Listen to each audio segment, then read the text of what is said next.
Kentucky. This is WYMT Mountain News This Morning.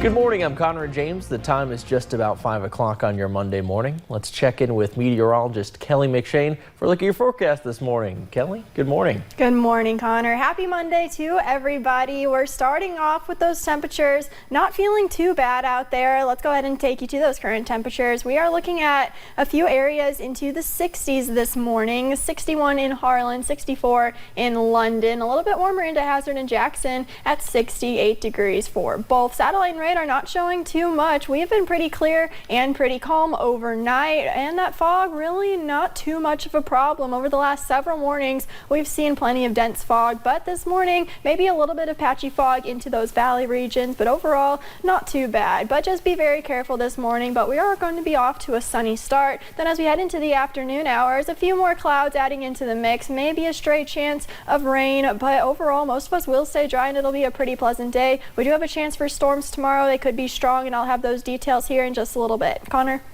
All right, thank you, Kelly. Now to a story we've been following overnight. Kentucky State Police officials are investigating a fire in Pike County that killed one person. Police say they received a call of the fire just after 7 p.m. Sunday evening. The investigation is still ongoing, but no foul play is suspected. We will have more information as it comes on our website, WYMT.com.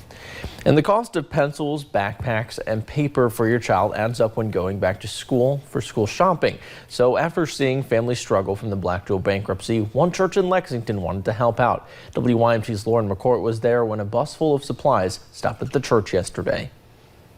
The story of the Black Jewel bankruptcy is being heard around the world. I read the article in the Lexington Herald later, and it was talking about the men on the railroad tracks. And still to this day, families are being affected. When any mine in Harlan County closes, it affects all of Harlan County. With school just right around the corner, many of the miners are worrying about how they will afford their child's school supplies. And we were going to try to come up with something to make sure that we met those needs. But more than 150 miles away, this same question laid on Terry Aldridge's heart. I started thinking, what are they going to do about school supplies? So after talking with some friends in her local church, and I said, do you think we can do this? We've only got a week. They knew exactly what they had to do. We filled the top of the bus, overheads, halfway back, all the underneath. Bringing a whole busload full of donations to right here in Harlan County. I was overwhelmed.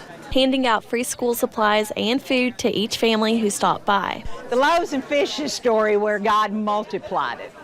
And that's what this is. Though this sad situation has brought them here, you can smile a little bit at the end of the day because you see that humanity's still in place. They are just thankful to be able to take this worry away. In Harlan County, Lauren McCourt, WYMT Mountain News. After Heritage Baptist Church dropped off the supplies, they headed down to spend the evening with the miners and the families at the tracks.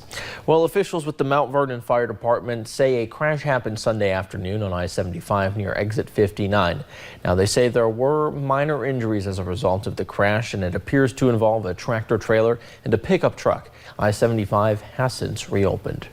And in Virginia, officials with the Dickerson County Sheriff's Office are investigating a burglary and vehicle theft. 2 vehicles were stolen, one black 2001 Chevrolet pickup truck with a chrome front end with flame designs in it, and a green 2008 Suzuki ATV. Reports say the incident happened in the area of Carter Stanley Road. Anyone with more information is asked to contact the Dickerson County Sheriff's Office at 276-926-1650.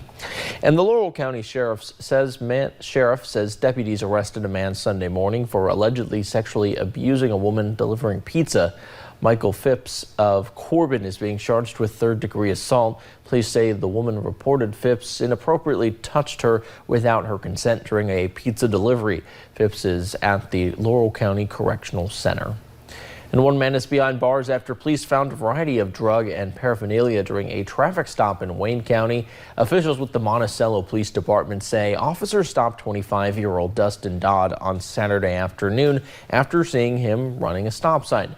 During a roadside investigation, police say they found meth and other drugs in the vehicle, along with needles, glass pipes, and scales. Dowd is charged with trafficking in controlled substance first degree, possession of paraphernalia, and multiple traffic violations. He is being held in the Wayne County Detention Center. And officials from the Tennessee Bureau of Investigations say escaped inmate Curtis Watson was captured yesterday in Henning, Tennessee after 5 days on the run.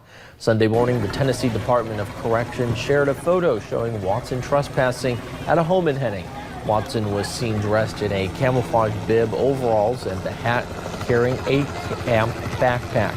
The trespassing was caught through an outdoor home camera. Ring doorbell gave us an alert.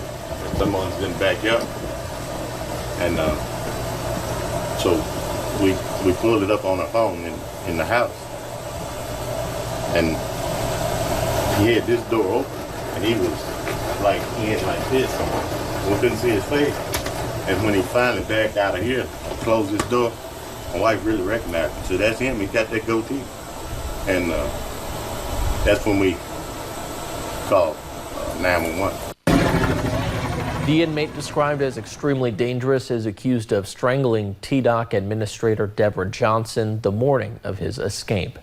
And officials say 5 children are dead and 1 mother is hurt after a house fire in Pennsylvania. The home served as an overnight daycare. Officials say a mother ran through the fire and attempted to drive herself to the hospital but crashed her car. She's now recovering at a Pittsburgh hospital. A neighbor tried to help save the children but said the flames and smoke were unbearable. A few of my guys and girls, the guys here today, they're having some little bit of problems. These guys are, these firefighters are tough, but when something like this happens, it's a little bit different. Local investigators are working to determine the cause of the fire. Well, thanks for getting your day started with us here on Mountain News this morning. Later, folks in New York hopped in their bathtubs this past weekend for a race. We'll have the details of that. Today will be pretty calm, but all eyes are on tomorrow with the potential for severe storms. Those details coming up next.